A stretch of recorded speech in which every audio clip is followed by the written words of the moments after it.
পঞ্চম শ্রেণীর গণিত বইয়ের আজকের ভিডিওতে আলোচনা করব অনুশীলনী 10 পৃষ্ঠা নাম্বার 112 যে জ্যামিতির যে প্রবলেমগুলো আছে বা জ্যামিতির যেগুলো আছে সেগুলো সমাধান করে দেব। তো মূল ভিডিও শুরু করার আগে সর্বপ্রথম অনুরোধ রইল, যারা নতুন বা এখন আমার চ্যানেলটা সাবস্ক্রাইব করে না, আমার চ্যানেলটা সাবস্ক্রাইব করে রাখতে পারো। তো এখন দেখো, এই যে অনুশীলনী 10-এ প্রথম যে প্রবলেমটা আছে জ্যামিতির, সেটা কি? ক এবং খ রেখা দুটি সমান্তরাল। এই যে দেখো, এটা হচ্ছে ক রেখা আর এটা হচ্ছে খ রেখা। এই রেখা দুটি সমান্তরাল, যেখানে বলে দিচ্ছে রেখা দুটি সমান্তরাল। নিচের উদাহরণটি দেখো এবং রেখা দুটি ব্যবহার করে একটি ট্রাপিজিয়াম এবং দুইটি সামান্তরিক আঁকো। এই যে ক রেখা এবং খ রেখা, এই দুইটাকে রেখাকে ব্যবহার করে তোমাকে এখানে একটা ট্রাপিজিয়াম আঁকতে বলছে আর দুইটা সামান্তরিক আঁকতে বলছে। তো এখন ট্রাপিজিয়াম আর সামান্তরিক এই দুইটার সংজ্ঞা আমরা আগে শিখে আসছি। ট্রাপিজিয়ামটা হচ্ছে এরকম যে যার হচ্ছে এক জোড়া বাহু হচ্ছে সমান্তরাল। ট্রাপিজিয়ামের কি? এক জোড়া বাহু সমান্তরাল, এক জোড়া বাহু সমান্তরাল। আর সামান্তরিকের ক্ষেত্রে কি হবে? সামান্তরিকের হচ্ছে দুই জোড়া বাহু সমান্তরাল হবে, দুই জোড়া বাহু সমান্তরাল হবে। তো এখন এখানে দেখো, তোমার এই যে দুইটা সমান্তরাল রেখা দেওয়া আছে। সমান্তরাল জিনিসটা আমরা আগেই শিখে আসছি। সমান্তরাল হচ্ছে এই যে একটা রেখা, এই যে একটা রেখা, এই দুইটা রেখার দূরত্ব যদি সবসময় সমান হয়, এই যে এখান থেকে এখানে যে দূরত্ব বা এখান থেকে এখানে দূরত্ব, এই সব দূরত্ব যদি সমান হয় তাহলে এটাকে বলা হবে কি? সমান্তরাল। এই দুইটি রেখাকে, এই যে এই রেখাটাকে আর এই রেখাটাকে সমান্তরাল বলা হবে। তাহলে এই যে দুইটা রেখা, ক রেখা আর খ রেখা, এটা সমান্তরাল। দেখো, এটা আমরা একটু মেপে দেখি। এই দেখো, এইখানে দূরত্ব আছে তোমার এই যে 1.567, 1.7 সেন্টিমিটার। দেখো এখানে আমরা মেপে দেখি, এখানেও দেখো এই যে 1.7 সেন্টিমিটার আছে দূরত্ব। দেখো এখানেও 1.567 সেন্টিমিটার আছে। তার মানে কি? এইটা হচ্ছে তোমার এই দুইটা রেখা সমান্তরাল। তো এখন আমরা জানি যে ট্রাপিজিয়াম কি? ট্রাপিজিয়াম হচ্ছে এক জোড়া বাহু সমান্তরাল। তো আমি যদি এক জোড়া বাহু সমান্তরাল করতে চাই, তো এক জোড়াতে এখানে সমান্তরাল আছে, এখানে জাস্ট হচ্ছে, তো এখানে যদি আমি ক আর খ ব্যবহার করে সেটা ড্রয়িং করতে চাই, তাহলে দেখো এইখানে যদি আমরা এই যে এরকম একটা রেখা টানি, যে কোনো রেখা আমি ইচ্ছা মতো রাখলাম। যেহেতু এই দুইটা রেখা সমান্তরাল আছে, তো আমি যে কোনো দুইটা রেখা টানলাম। এখন দেখো, যদি আমি এই অপর রেখাটা এইভাবে একটু বাঁকা করে রাখলাম, তো এখন দেখো এই যে ট্রাপিজিয়ামটা, চতুর্ভুজটা পেলাম, এই যে চতুর্ভুজটা পেলাম, যে এই দুইটা আমি যোগ করে দিলাম। তো এখন এই যে চতুর্ভুজটা পেলাম, এর দেখো এই যে এই বাহুটা আর এই বাহুটা সমান্তরাল না? আগেই তো বলা আছে ক আর খ হচ্ছে সমান্তরাল। তো আমার ক আর খ এই দুইটা রেখা রেখেই তো ব্যবহার করেই তো আমি এটা চতুর্ভুজটা ড্রয়িং করলাম। তার মানে এটা একটা ট্রাপিজিয়াম। এটা কি? ট্রাপিজিয়াম, যেহেতু এটার এই একজোড়া বাহু সমান্তরাল, ট্রাপিজিয়াম। দেখো এটা আর এটা কিন্তু সমান্তরাল না, এই কারণেই যে একজোড়া বাহুদের সমান্তরাল যেহেতু, তার মানে এটা হচ্ছে কি? একটা ট্রাপিজিয়াম। এখন আমাকে দুইটা সামান্তরিক ড্রয়িং করতে বলছে। তো সামান্তরিক এইখানে আমরা এই যে আরও আছে, এই দুইটা বাহুকে ব্যবহার করে আমরা একটা সামান্তরিক ড্রয়িং করব। তো সামান্তরিক ড্রয়িং করার জন্য দেখো, আমরা এইখান থেকে ধরো 2 সেন্টিমিটার নিলাম। এইখানে যে এখান থেকে আমি 2 সেন্টিমিটার নিলাম, আবার আমি আমার ইচ্ছা মতো এখানেও 2 সেন্টিমিটার নিলাম, এখানেও আমি 2 সেন্টিমিটার নিলাম। তো এখন যদি আমি এই রেখাটা, এই দুইটা আমি যোগ করে দেই, আবার দেখো এটাও যদি আমি যোগ করে দেই, তাহলে দেখো আর এই দুইটা তো সমান্তরাল আগে থেকেই আছে। তার মানে এই দুইটা রেখা হচ্ছে সমান্তরাল, আগে থেকেই আছে। এখন দেখো এইটা আর এটাও সমান্তরাল, যেহেতু এইখানেও দূরত্ব 2 সেন্টিমিটার, এখানেও দূরত্ব 2 সেন্টিমিটার। তার মানে এইটা আর এটাও সমান্তরাল, তার মানে এটা কিন্তু একটা সামান্তরিক। আবার যদি আমরা ধরো এইখান থেকে এরকম রেখা নিয়ে আমরা ড্রয়িং করি, ধরো এখন এই দিকে ড্রয়িং করব অ্যাঙ্গেল করে, এই যে একটা রেখা নিলাম। এখন আর একটা রেখা এইখান থেকে ধরো আমি এটা আমি আর একটু বর্ধিত করব, এই যে রেখাটা আর একটু বর্ধিত করে এইখান থেকে ধরো আমি 2.5 সেন্টিমিটার নিলাম, 2.5 সেন্টিমিটার নিলাম। এখন এইখান থেকেও আমি এই রেখাটাকে আগে বর্ধিত করি, এই যে বর্ধিত করলাম। এখন এখান থেকেও আমি এই যে 2.5 সেন্টিমিটার নিলাম। এখন যদি আমরা এই যে এই রেখাগুলো, এই ডটগুলো আমি যোগ করে দিই।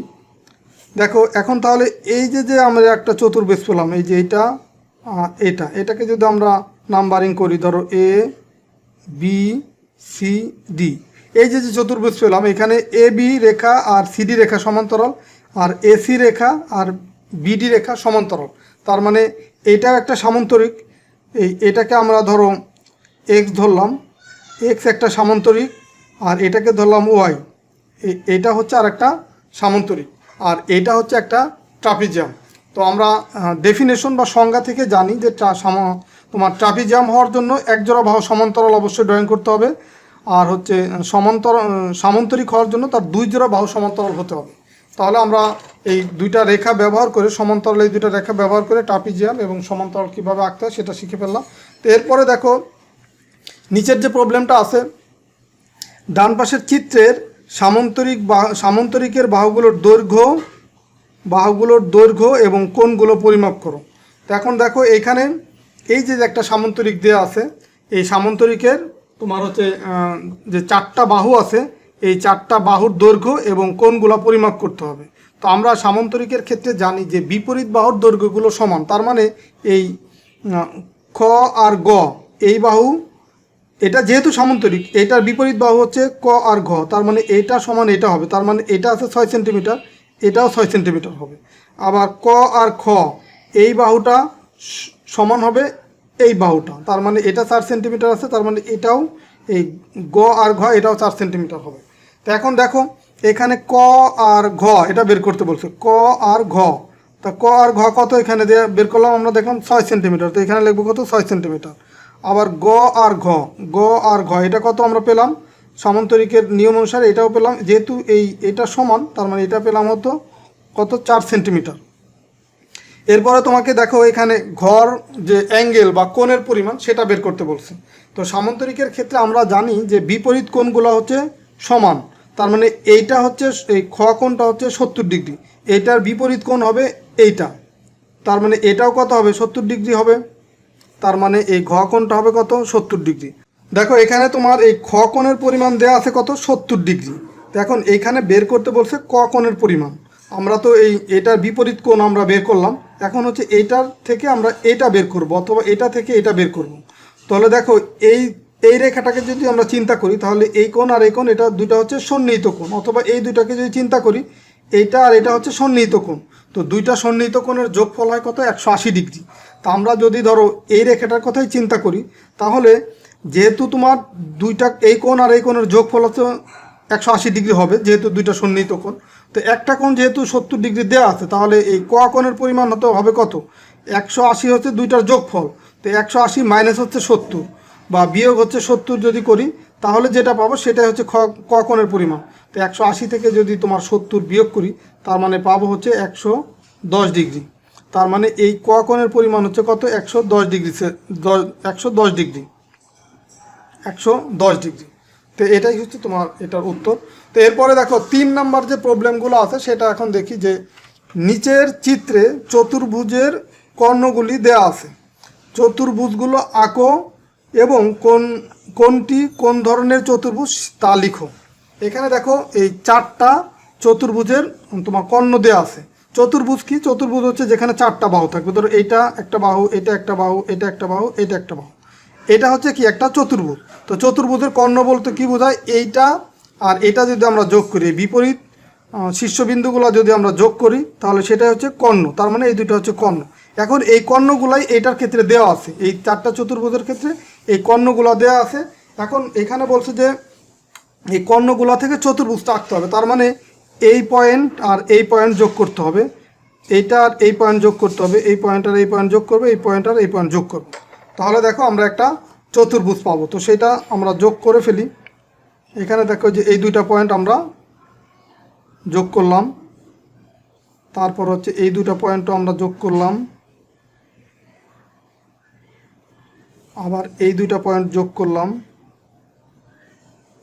আবার এই দুইটা পয়েন্টও যোগ করলাম। তো আমি সবগুলার এই কর্ণগুলা যোগ করি, তারপর হচ্ছে আমরা ব্যাখ্যা করব বা বুঝবো যে কোনটা কোন ধরনের চতুর্ভুজ। তো এখানেও দেখো আমরা এই সেম কাজটা করব। এই যোগ করলাম, এইটা আর এটা যোগ করব।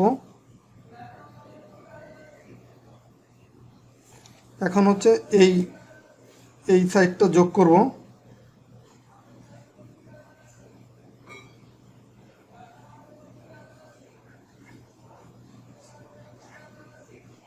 এটা আমরা যোগ করব। এখন এইখানে যে কর্ণগুলো আছে সেটাও আমরা যোগ করব।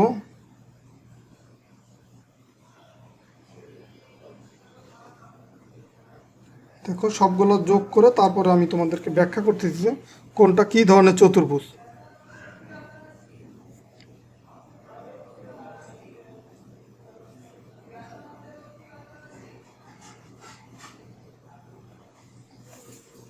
এখন দেখো আমরা চতুর্ভুজগুলোর কর্ণগুলো যোগ করে ফেললাম। তো এখন দেখো এইখানে যেটা আমরা ড্রয়িং করলাম, এইখানে হচ্ছে আছে এই 3.1 এই রেখাটার দৈর্ঘ্য। দেখো 3-এর পরে 1 ঘর বেশি আসছে। এখানেও দেখো 3-এর পরে যে 1 ঘর বেশি আসছে, তার মানে এই দুইটা বাহু সমান। আবার এই দুইটা বাহু দেখো, এটা হচ্ছে 1.2, এখানেও আছে কত, এই যে 1.2 সেন্টিমিটার। তার মানে এইটা আর এটাও সমান। তো আমরা জানি কি আয়তের ডেফিনেশনটা কি ছিল, যে বিপরীত বাহুগুলা যদি তোমার সমান হয় এবং কোণগুলা সমকোণ হয়। তো আমরা চাঁদার সাহায্যে সে কোণটা মেপে দেখি যে কোণ কত আছে। এই যে দেখো এখানে দেখো কোণ হচ্ছে কত, 90 ডিগ্রি। দেখো এই যে মিলে গেছে, তার মানে কোণ এটা 90 ডিগ্রি। আবার যদি এই কোণটা মাপি, দেখো এটাও কিন্তু 90 ডিগ্রি। তার মানে এটা হচ্ছে একটা আয়ত। আয়তের ডেফিনেশনে কিন্তু এটাই লেখা ছিল যে আয়তের ডেফিনেশনে কি ছিল, আয়তের ডেফিনেশন ছিল যে চতুর্ভুজের 4টা কোণ সমকোণ, এটাও 90 ডিগ্রি, এটাও 90 ডিগ্রি, এটাও 90 ডিগ্রি, এটাও 90 ডিগ্রি। তো এই কারণে এটা হচ্ছে আয়ত। আবার এইটা যদি আমরা দেখি, দেখো আমরা আকৃতি থেকেই বুঝতে পারতেছি এইটা আর এটা হচ্ছে কি সমান্তরাল। দেখো এই সমান্তরাল, এই যে এইটা 2, এটাও তোমার 2, আবার এটা আছে তোমার 1.2, এটাও আছে তোমার 1.2। তার মানে কি এইটা আর এইটা, এই দুইটা হচ্ছে সমান্তরাল, আবার এই দুইটা রেখা হচ্ছে সমান্তরাল। তো সামান্তরিকের ক্ষেত্রে জানি যে আমরা 2 জোড়া বাহু যদি সমান্তরাল হয় তাহলে সেটা হবে সামান্তরিক। তার মানে এটা হচ্ছে সামান্তরিক। সামান্তরিক 2 জোড়া বাহু হচ্ছে কি সমান্তরাল। আবার এইটার ক্ষেত্রে দেখো এইখানে তোমার এই 4টা বাহু আগে আমরা দেখি মাপি। এই 4টা বাহু দেখো, এটা হচ্ছে 1.9, এটা হচ্ছে 1.9, আবার এটা হচ্ছে তোমার 1.9, এটাও হচ্ছে তোমার দেখো এই যে 1.9। তার মানে 4টা বাহুই কিন্তু সমান, এইটা সমান, এইটা সমান, এইটা সমান, এইটা। তো 4টা বাহুই সমান। এবং দেখো এখানে কোণগুলা কিন্তু সমকোণ না। কোণগুলা যদি সমকোণ হতো তাহলে এটা হয়ে যেত বর্গ। আমরা জানি বর্গর ক্ষেত্রে 4টা বাহুই সমান এবং কোণগুলো হচ্ছে 90 ডিগ্রি। বর্গর সমান কি 4টা বাহুই সমান এবং কোণগুলো হচ্ছে 90 ডিগ্রি। আর এইখানে 4টা বাহুই সমান কিন্তু কোণগুলো 90 ডিগ্রি না, কোণগুলো হচ্ছে এইটা আর এইটা, বিপরীত কোণগুলো সমান। আবার এটা আছে অনেক ছোট, এটা আর এটা সমান। তো এটা হবে কি রম্বস। রম্বসের ক্ষেত্রে কি বিপরীত বাহুগুলো সমান এবং 4টা বাহুই সমান কিন্তু বিপরীত কোণগুলো হবে সমান। এটা হবে কি রম্বস। তো এইখানে দেখো 4টা বাহু সমান কিন্তু 4টা কোণ কিন্তু সমকোণ না। 4টা কোণ কীরকম, 4টা কোণ হচ্ছে বিপরীত কোণগুলো সমান। তার মানে এটা হবে তোমার রম্বস। তো এইভাবে আমরা 4টা চতুর্ভুজ এঁকে আমরা কিন্তু সহজে বুঝতে পারলাম যে এটা চতুর্ভুজ, কোন চতুর্ভুজটা কী ধরনের চতুর্ভুজ। এরপরে 4 নম্বর যে প্রশ্নটা আছে, ডান পাশে 2টি আয়ত দ্বারা অঙ্কিত একটি চিত্র দেওয়া আছে। দেখো এই যে ক, খ, তারপরে ছ, জ, এটা একটা আয়ত। আবার ঘ, ওমো, এই যে ঘ আর ওমো, এই ঘ ওমো বাহুর উপরে অঙ্কিত লম্বগুলো শনাক্ত করো। এই যে এইটার উপরে এই ঘ আর ওমো এর উপরে অঙ্কিত লম্ব, মানে এর উপরে কি লম্ব আঁকা আছে সেটা হচ্ছে শনাক্ত করতে বলছে। তো দেখো এখন এই ঘ আর ওমোর উপরে লম্ব কি আছে সেটা আমরা শনাক্ত করব। তো এখন এইখানে একটা কোণ আছে আর এইখানে একটা কোণ আছে। তো এই কোণটা যদি 90 ডিগ্রি হয়, মানে এই দুইটা কোণের মান যদি 90 ডিগ্রি হয়, তো এই গমের উপরে রেখা আছে কোনটা, এই গ আর ঘ, আর চ আর অমু, এই দুইটা রেখা আছে। তো যদি এই কোণটা 90 ডিগ্রি হয় তাহলে এই গ ঘ কিন্তু ঘমের উপরে লম্ব হবে। তো এখন আমরা দেখি এই দুইটা কোণ কি 90 ডিগ্রি আছে কি না, সেটা আগে আমরা দেখি। তো দেখো এই যে এখানে আমরা এই কোণটা মাপবো চাঁদার সাহায্যে। দেখো এখানে এই যে প্রথম যে কোণটা এটা কিন্তু 90 ডিগ্রি হলো। দেখো এই যে ঘ উম এর উপরে লম্ব এই যে 90 ডিগ্রি বরাবর আছে এই রেখাটা।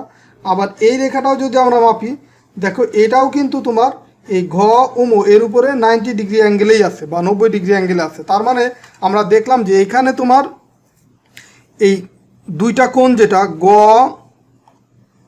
ঘ ওম, এটা হচ্ছে 90 ডিগ্রি, এইটা সমান চ ওম ঘ, এই চ ওম ঘ সমান সমান কি 90 ডিগ্রি বা এক সমকোণ। মানে এই কোণটাও 90 ডিগ্রি, আবার এই কোণটাও 90 ডিগ্রি। তাহলে আমরা যেহেতু এই দুইটা কোণ 90 ডিগ্রি, তাহলে আমরা বলতে পারি গ ঘ এটা হচ্ছে লম্ব হবে কি ঘ ওম, এবং মানে এই গ ঘ ঘমের উপরে লম্ব হবে, এবং চ ওম এটা লম্ব হবে এই ঘ ওমর উপরে। মানে এটাও লম্ব হবে এবং এটাও লম্ব হবে কার উপরে, ঘ আর উমর উপরে। তো এখানে এই যে ঘ উম বাহুর উপরে অঙ্কিত লম্বগুলো শনাক্ত করো। তাহলে লম্ব আমরা শনাক্ত করলাম কোনটা, এটা একটা লম্ব, আবার এটা একটা লম্ব। তো আশা করি তোমরা আজকের ভিডিওর মাধ্যমে এই অনুশীলনী 10-এর 112 পৃষ্ঠার যে জ্যামিতির যে প্রবলেমগুলো ছিল বা জ্যামিতির যে প্রশ্নগুলো ছিল সেগুলো তোমরা সহজেই বুঝতে পারছো। তো ভিডিওটা যদি ভালো লাগে আমার চ্যানেলটা সাবস্ক্রাইব করে রাখতে পারো। আর আমরা পরের ভিডিওতে অনুশীলনী 10-এর পরের যে পৃষ্ঠা বা 113 পৃষ্ঠার যে জ্যামিতির যে প্রবলেমগুলো আছে সেগুলো তোমাদেরকে সমাধান করে দেব। তো ঠিক আছে, সবাই ভালো থাকো, সুস্থ থাকো, কথা হবে পরবর্তী ভিডিওতে। আল্লাহ হাফেজ।